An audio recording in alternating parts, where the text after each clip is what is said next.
এই যে দেখো ঠামার গাছ থেকে আমি পেঁপা পারলাম। ঠামাই এখন কাটতেছে, ঠামা এখন কাটবে এটা। তো এটা পাকছে, হেজেনি ভাবছি খাইয়ে নিয়ে যাই বাড়িত।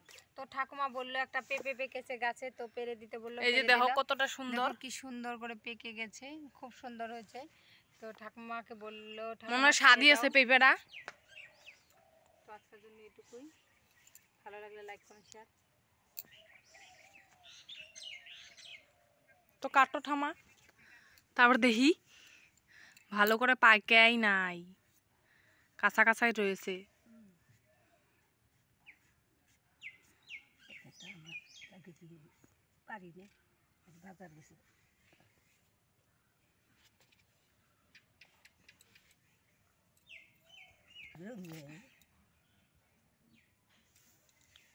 ঠাকুমা একটু চাও।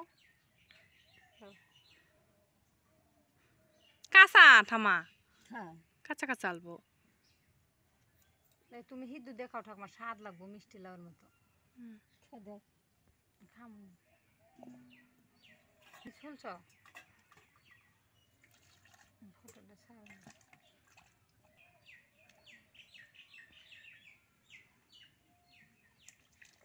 পড়তেছে ভিডিওটায়।